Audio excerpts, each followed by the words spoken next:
Shalom, queridos. Hoje nós temos o capítulo 46. Capítulo 46 de Isaías. Louvado seja o nosso Deus, engrandecido seja o seu nome, por tudo que tem nos ensinado nesse discipulado com a Bíblia face a face com Deus. Está com a Bíblia, está face a face com Deus. Em Isaías 46, Deus fala mais uma vez sobre a inutilidade dos ídolos. É muito forte quando o Senhor diz: embora alguém invoque, ele não responde, é incapaz de salvá-lo de seus problemas. Servir a imagem de escultura ou qualquer outra divindade criada pela mente humana é uma perda de tempo. Embora ao longo do tempo as pessoas atribuam poder à Virgem Maria, a Pedro, a João e tantos outros, mas a palavra de Deus mostra que eles não podem, de maneira nenhuma, nos fazer nada. Eles também foram salvos pelo Senhor. Durante o tempo que estava aqui na terra, eles puderam fazer muita coisa no poder do Espírito Santo que Deus entregou através de Jesus o seu Espírito para eles, mas só enquanto estavam aqui. Enquanto estavam aqui. Mas lá nos céus é o Senhor Jeová, é o nosso Deus, Pai, Filho e Espírito Santo, que faz tudo quanto nós precisamos. É com Ele que temos que estar sendo socorrido, porque os deuses da terra, os deuses da nossa imaginação, não podem fazer nada por nós. Por isso, esse capítulo encerra com a forte declaração do verdadeiro Deus. Eu sou Deus e não há nenhum outro. Eu sou Deus e não há nenhum como eu. Sendo assim, devemos invocar o nome do Senhor para a nossa salvação. Isaías 46, de 8 a 13, diz: Eu sou Deus e não há nenhum outro. Isaías 46, de 1 a 2, os deuses da Babilônia não seriam capazes de salvar a Babilônia da conquista. Portanto, esses ídolos não podiam ajudar a aliviar o fardo dos babilônios. Em notável contraste, o Deus de Israel sustenta e carrega seu povo. Isaías 46, de 3 a 4. Em Isaías 46, de 3 a 4, vemos a demonstração de Deus ao seu povo para ouvi-lo e, frequentemente, nas profecias para ouvi-lo, isso é frequente nas profecias de Isaías, essa convocação para ouvir o Senhor. Além de cuidar e carregar seu povo, Deus também os sustenta por toda a vida, desde o tempo da concepção até a velhice. O Senhor zela pelos seus e resgata dos problemas. Em Isaías 46, de 5 a 7, deuses de ouro e de prata não podem ser comparados ao Deus verdadeiro, porque tais deuses são incapazes de ação. Os pagãos contratavam artesãos para fazer deuses pesados, como metais preciosos, e então tinham que carregá-los para seus lugares de descanso, de onde não podia se mover. Entretanto, o nosso Deus é quem nos carrega. Em Isaías 46, de 8 a 11, vemos que os rebeldes, povo da Babilônia, deviam lembrar que Deus é o único, Ele é o único. As provas da singularidade de Deus incluem seu conhecimento e controle do futuro. Isaías 45, 21. Isaías 45, 41, verso 2. Em Isaías 46, de 12 a 13, os obstinados e os que estavam longe da justiça eram babilônios que seriam derrotados pelo Império Persa. Deus traria contra os injustos babilônios sua justiça, isto é, Ciro, que realizaria a justiça, a justa vontade de Deus. Isso resultaria em salvação para Sião, libertação do exílio para a Babilônia, para Jerusalém, o que o que significaria que Israel iria novamente exibir o esplendor e a glória de Deus. É maravilhoso a gente estar lendo a Bíblia e eu espero que vocês entendam que cada capítulo da Bíblia deve ser amado e a gente procurar entender. Eu tenho aqui alguns comentários, eu faço mais analogia do tempo que está escrita a palavra, o que está se passando com Israel, porque aqui de Gênesis a Malaquias está se falando apontando Jesus, através de todo o conhecimento que nós estamos tendo sobre Israel. Então, eu fico fazendo analogia, comparando a igreja com Israel e mostrando para vocês a importância de saber que Israel é o queridinho de Deus e Deus juntou os gentios, que somos nós, povos de outras nações, que aceitam Jesus, estamos enxertados em Israel. Isso é muito importante saber, porque o interesse meu de estar lendo a Bíblia de Gênesis Apocalipse é justamente para que vocês saibam que vocês estão numa igreja em célula no modelo dos 12 e que numa igreja em célula no modelo dos 12 nós temos por obrigação estarmos vendo a necessidade de entender o que Deus fez com Israel para poder a igreja não perder a bênção. Israel foi feito em células. Já falei em outros estudos e de vez em quando eu tenho que repetir porque ainda tem gente esquecido disso. Israel foi começado em célula, você vai ver isso lá em Êxodo, já viu isso, né? Lá em Êxodo capítulo 18. E Jesus Cristo teve 12 discípulos, então você não pode ter nenhum problema de ter 12 discípulos, porque se fosse alguma coisa errada, Jesus Cristo não teria feito. E se você não tivesse condição de fazer, Jesus Cristo não teria dado o Espírito dele. Ele deu o Espírito Santo porque sabe que você, no Espírito Santo e com a vontade de ser amigo de Jesus, você vai fazer, porque só é amigo dele aquele que faz o que ele manda. E ele mandou fazer discípulos. Não pode ter dois pesos, duas medidas, ser de Deus e não fazer o que não é de Deus, e não fazer o que Deus manda. Se eu sou de Deus, eu faço o que Ele manda. E tenho capacidade de fazer, porque o Espírito dele, ele pagou o preço do Filho dele derramar o sangue para o Espírito dele estar em nós. Então, nós não temos saída, queridos. O propósito de Deus nas nossas vidas é isso. Por que é que estão os lares detonados? Porque porque nós não entendemos o valor da palavra de Deus. Se nós estivermos com nossos filhos ouvindo a palavra de Deus todos os dias, seguindo o modelo de Israel, porque Israel só recebeu de Deus tudo de bom, porque só Deus só tem o que é bom, por que não copiar? Se os israelitas foi ensinado as mulheres israelitas, elas davam mama aos seus filhos, enquanto davam mama, já estavam ensinando a Bíblia cantada. E porque nós que queremos dizer, eu e minha casa servimos ao Senhor, e que dizemos, crê no Senhor Jesus e será salvo toda a tua casa, não se liga no processo que vai fazer você ter esse privilégio. Só vai ter esse privilégio se você crê no Senhor Jesus de verdade, porque crê simplesmente, o diabo também crê. É crer nesse sentido de obedecer. E como obedecer? Seguindo a palavra, sabendo que o que Deus ensinou para Israel também é para nós. Se nós estamos enxertados em Israel, então por que a gente talvez não saiba cantar enquanto dá mama ao Pentateuco? E também hoje as mulheres nem dão mama, infelizmente. Mas nós podemos muito bem, a partir do momento que nossos filhos nascem, a gente já está orando, preparando o coraçãozinho deles, porque ali é um espírito que está ali num corpo pequenininho, mas o espírito não tem tamanho, ele não envelhece. Então ali a criança já começa a ouvir. Então os hinos apropriados para a criança, eles já vão ouvindo ali no berço, o falar dos versículos já vão ouvindo.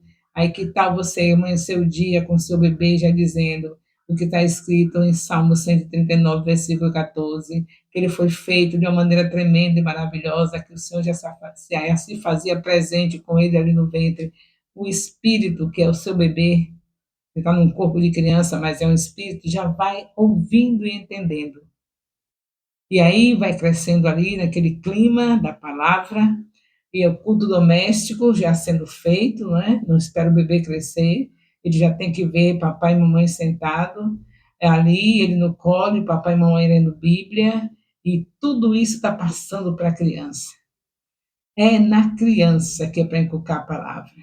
Está escrito em Deuteronômio capítulo 6, de 4 a 9. Está escrito em Provérbios 26, 22, versículo 6. Ensina a criança. Então, nós estamos realmente interessados em dizer, eu e minha casa servimos ao Senhor? Então, vamos fazer o culto doméstico? Vamos pegar a Bíblia de Gênesis a Apocalipse o ano inteiro, são 1.189 capítulos, cada dia o culto doméstico com um capítulo da Bíblia. Você tem o Espírito Santo. Você sabe que a palavra não volta vazia. Você sabe que nem os loucos errarão, quanto mais a sua criança. É a criança que tem mais facilidade de aprender. Enquanto ela está andando para lá e para cá, você lendo com seu esposo a palavra, e os seus filhos que estão na idade de bebê, de 1 ano, 2 anos, para lá e para cá, e já ouvindo a palavra. Você quer mesmo dizer com convicção de que não é apenas uma conversazinha de faz de conta, mas de verdade, que você e sua casa está servindo ao Senhor, então comece o seu discipulado dentro do seu lar, ensinando os seus filhos. Se você está cansada, peça ao Senhor. Isaías 40, versículo 29, diz que ele renova as forças do cansado e dá energia àquele que não tem mais nenhum vigor. Você crê na palavra? Então você não tem cansaço. Logo que você escolheu trabalhar fora de casa, porque o trabalho de casa não é cansativo. Ele é apenas aquele trabalho que você fica um pouquinho desanimada pelo fato da repetição. Lavar os pratos agora, já tem prato de novo daqui a pouco. Lava a roupa, daqui a pouco tem roupa suja. Mas isso é obra de Deus. Porque se tem prato de novo é porque você teve alimento. Se tem roupa suja é porque você com certeza trabalhou, suou e tem que lavar.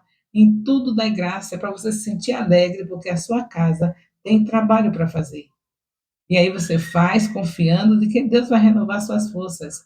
Mas se você escolheu trabalhar fora de casa e tem patrão, você tem 8 horas presa a um patrão, nem o seu marido manda em você nessas 8 horas, mas essa é uma escolha que as mulheres do nosso tempo, na nossa cultura, preferiram, elas escolheram isso, ser dominada por um patrão durante 8 horas por dia, enquanto o seu marido não tem direito a ela nesse horário. Mas os maridos, nós sabemos que hoje nós vivemos mais pelas coisas materiais. Os maridos, eles preferem ter um tempo em casa ou saindo passeando, mas a esposa trabalhando. Seria melhor que ele não tivesse esse tempo a mais em casa, trabalhasse dobrado se o salário é pouco, para poder manter a sua esposa cuidando das crianças, cuidando dos seus filhos, ensinando a palavra. E ele, que é a obrigação de ser o provedor, então ele teria que estar, quando chegasse em casa, simplesmente dando aquele período da oração, fazendo aquela oração com sua esposa, com seus filhos, e os filhos percebiam que o pai não estava presente porque estava trabalhando, mas que era obrigação justamente do pai fazer isso, e que a sua mãe, que é o bem mais precioso, porque o amor maior da terra é o de mãe, está com ela. Mas infelizmente a gente quer que as coisas aconteçam sem a gente fazer por merecer. A obrigação é essa. Se a mãe ficar em casa, o mundo volta novamente a ter filhos que não morrem primeiro do que os pais, a ter netos que não morrem primeiro do que os avós. Novamente voltará a esse processo. Porque hoje você vê os filhos morrendo primeiro do que os pais, os avós morrendo primeiro, os netos primeiro do que os avós chorando, pai chorando, porque não tem a presença da mãe em casa, uma mãe que ensina a palavra de Deus. Por favor, em nome de Jesus, façam a revisão, olhe ao seu redor, veja o que está acontecendo no meio da igreja. Não precisa sair da igreja para dizer lá fora que está acontecendo isso. No meio da igreja, você vê pessoas chorando por perda de filhos, você vê chorando por perda de netos, você vê as pessoas clamando, pedindo para orar pelo filho, pelo neto que está assim, assado. Mas é porque não entendeu que o Senhor ensinou e é para se fazer. Não é para deixar, pegar a leitura da palavra, ver o Senhor dizendo para fazer e pensar que ele colocou aquilo para os anjinhos que estão lá no céu, é para os anjinhos fazerem. Não, é para nós. Nós, os escolhidos do Senhor, temos deveres, temos obrigações, devemos obediência ao Senhor em tudo que Ele nos ensina. Então, infelizmente, o que nós vemos falando aqui de Israel, sobre o que Israel passou, sofreu, como você está vendo em cada capítulo, as coisas que aconteceram, as nações que foram contra Israel, que detonaram, que tiveram sucesso, venceram batalhas, por causa da desobediência. Eles também não obedeceram, apesar de que ainda é considerado uma nação especial, mesmo alguns desobedecendo, mas não são todos que desobedeceram, ainda continua sendo a nação que é escolhida de Deus, e Deus está trabalhando em cima daqueles que não ainda aceitaram Jesus para aceitarem, porque eu e você, que já somos filhos de Deus, estamos já enxertados no Israel da obediência, nos que são obedientes já estão conosco juntos no mesmo propósito. Só falta você entender que as obrigações de Israel é para se fazer também, em termos moral, em termos de criação de filho, é para se fazer. Só não é para se fazer de Israel aquele período em que eles matavam os cordeiros para tirar o pecado. Porque eles faziam as coisas erradas e iam, como você sabe, o tabernáculo foi montado, o Santo dos Santos estava lá, o sacerdote ia matar diariamente um cordeirinho e confessava os pecados dele e do povo. Isso é que não repete mais. Mas as leis morais, você acha que a moral que Deus queria para os israelitas não quer para a igreja? Você acha que o ensino de criação de filhos, como a família se comportar, que Deus ensinou para Israel, não é para a igreja? Pelo amor de Deus. Não se esqueça, nossa visão é essa, é que nós estamos enxertados em Israel. 12 homens israelitas foram escolhidos pelo Senhor Jesus para estarem seguindo, escolhidos por Deus, e Deus entregou a Jesus para estarem tendo essa obrigação de aprender tudo com Jesus e depois ficar como os sucessores, passando esse evangelho para todo mundo, chegou até nós. E nós vamos ficar paralisados.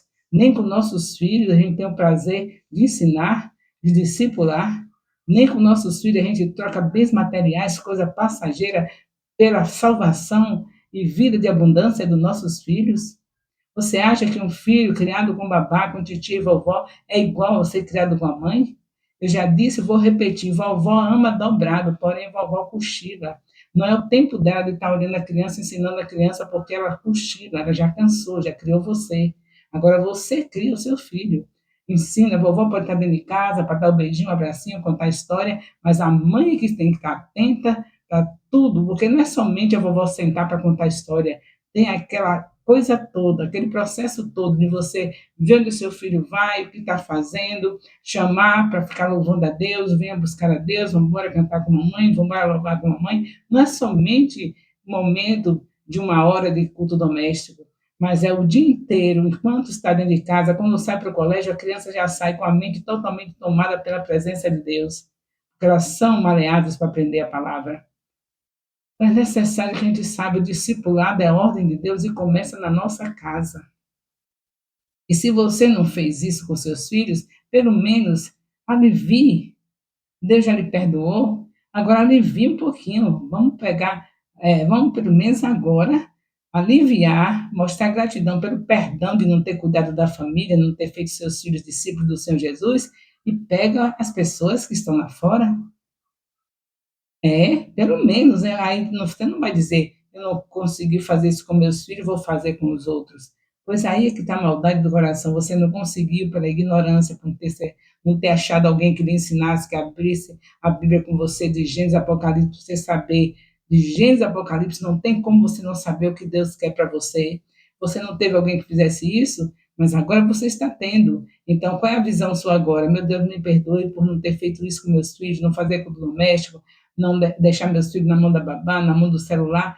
Não, agora, Senhor, em nome de Jesus, eu quero ganhar os filhos para o Senhor. Seja quem for, seja naquele bairro marginalizado, seja no meio dos meus colegas, seja no meio dos meus colegas de trabalho, de faculdade, seja no meio da minha vizinhança, agora eu quero, Senhor, restituir, ganhando muitas vidas para o Senhor. Infelizmente, Muitos não conseguiram fazer isso com a família porque não tiveram uma pessoa que tivesse que ser criticada e ser odiada por ter trazido a missão principal do discipulado. Você pensa que Satanás está gostando de mim? Não, de jeito nenhum. Ele está me odiando mais ainda, dobrado. Porque ele sabe que essa é a única maneira de nós vermos o Senhor Jesus vindo buscar a sua igreja e vendo os amigos dele, porque quem faz o que ele manda é amigo. Nós não somos somente filhos, somente irmãos, somos amigos de Jesus. E Satanás não está de boa com a gente, principalmente comigo, porque é difícil alguém enfrentar uma parada dessa. No meio de tantas invenções que se faz no meio da igreja, se inventa tanta coisa que não tem nada a ver com a palavra, isso é uma coisa que nós temos a certeza que tem a ver com a palavra. Disso aí eu descanso tranquila, confio que pode vir o que vier, pode fazer o que fizer comigo, pode me odiar, mas eu tenho tranquilidade porque eu sei que estou fazendo a vontade de Deus. Ele deixou escrito pelo salmista e toda a Bíblia fala isso. Josué 1:8, para não se apartar desse livro. Aí o Salmo 1, versículo 3, medita de dia e de noite. O que, é que eu estou fazendo? Tudo que Satanás odeia. Se a gente não se apartar da Bíblia, se a gente não meditar de dia e de noite, com certeza somos alguém difícil de Satanás nos derrubar. Porque a palavra também diz, através do salmista, em salmista fala também, não estou lembrando a referência, mas 119, eu acho que versículo 17, Salmo 119, eu acho que versículo 17, escondi a tua palavra no meu coração para não pecar contra ti. Quando você esconde a palavra no coração, você não peca contra Deus. A sua boca, porque a maioria dos nossos pecados é por causa do que a gente fala. E você sabe que a boca fala o que o coração está cheio. Se você está cheio da palavra, se desde maio você está na obediência, lendo 3 capítulos por dia na sua casa e fazendo discipulado uma vez por semana com o capítulo da Bíblia, você já está bem armazenada a palavra no seu coração. Então, nesse caso aí, não peca. E aí, quem que tá com raiva de você e de mim? Satanás. Porque ele quer que a gente peque. E a palavra nos faz ficar livre do pecado. Que a palavra é Jesus. João capítulo 1, versículo 14. E a outra coisa é que o Senhor também diz que a boca diz que quando nós falamos, toda palavra que sai da nossa boca, nós seremos julgados por ela, absolvidos ou condenados. Então, mais outra vantagem de você estar estudando a palavra semanalmente, de 7 em 7 dias no discipulado, e seus capítulos por dia, 3 capítulos por dia em sua casa, porque você não vai ter problema nenhum quando você falar, não vai ser condenada, vai ser absolvida, porque quem fala a palavra não tem como ser condenada, pois a palavra é Jesus. E a Bíblia diz isso. Naquele grande dia, toda palavra que sai da nossa boca será julgada. Seremos absolvidos ou condenados. E você acha o quê? Que você que está no discipulado desde excelência, com a Bíblia na cabeça, inculcando na vida dos seus filhos, na vida das pessoas, tem outra coisa para fazer a não ser soltar a palavra que está dentro? E você acha que vai ter condenação para alguém que só fala a palavra? Mas como é que eu só vou falar a palavra? Vai sim. Sabe como é que faz? Você está em um supermercado, numa fila. As pessoas estão ali falando bobagem, falando contra o governo, falando contra. É porque está tudo caro. Você, que está com a palavra no coração armazenada, você vai falar o quê? Jesus Cristo tem jeito para tudo isso. E você vai dizer para as pessoas: Ele vai trazer para nós um novo céu e uma nova terra, onde não teremos governo desse nível, porque Ele será o governador. Ele estará governando todos os povos. Ele estará governando tudo. Um novo céu e uma nova terra. Então, você abriu a boca para condenação? Claro que não. Abriu a boca para a sua ser absorvido, porque está falando o que Deus fala na palavra e as pessoas estão lhe ouvindo, e com certeza no meio daqueles vai ter alguém curioso para pedir a você para continuar a falar desse Jesus que vai mudar a história da Terra. Ele já mudou quando veio a primeira vez, dividiu o tempo em antes e depois dividiu a história em antes e depois de Cristo, e quando voltar agora para ter o seu governo total, mudando a terra, sendo uma nova terra, um novo céus, Então, as pessoas vão se interessar a ouvir isso. E você está pronto para falar? De Gênesis a Apocalipse. Você abre a boca e você não vai saber dizer tudo que você já leu, mas o Espírito sabe tudo que você armazenou e ele pega da palavra correta, na hora certa, de tudo que você já armazenou. Porque a Bíblia não pode ser você pegar assim, olhar e dizer assim, eu já sei tudo, mas sabe que você obedeceu, você meditou. Aí, quando você bem não espera, um assunto importante para ser resolvido, e quem vai resolver? A palavra, quem traz à tona? O Espírito Santo. Então, vamos prosseguir. Nós vemos aqui, claro, que eu estou fazendo analogia. O assunto é fácil, você lê e vai entender com certeza. Eu aproveito sempre para mostrar na situação de Israel e a nossa. E é idêntica. Temos que estar vivendo a palavra, obedecendo a palavra, e quando não fazemos isso, sofremos as consequências. Eu estou no capítulo 46 de Isaías e está falando aqui da queda da Babilônia, da queda dos ídolos da Babilônia, mostrando para nós que quem é o Deus verdadeiro, que não cai, que permanece para sempre, que não tem princípio nem fim, é o nosso Deus. Então sejamos obedientes a Ele. Ele mandou seu Filho dar vida por nós, e o que Ele requer de nós é que nós sejamos amigos de Jesus. Só é amigo dele quem faz o que Ele manda, e o que Ele mandou, ide e fazei discípulos. O amor de Deus, nosso Pai, a graça salvadora do nosso Senhor Jesus Cristo, a comunhão do Espírito Santo, seja com todos os discipuladores e discípulos do Ministério Apostólico Internacional, Filhos de Jerusalém, desde agora e para sempre. Amém.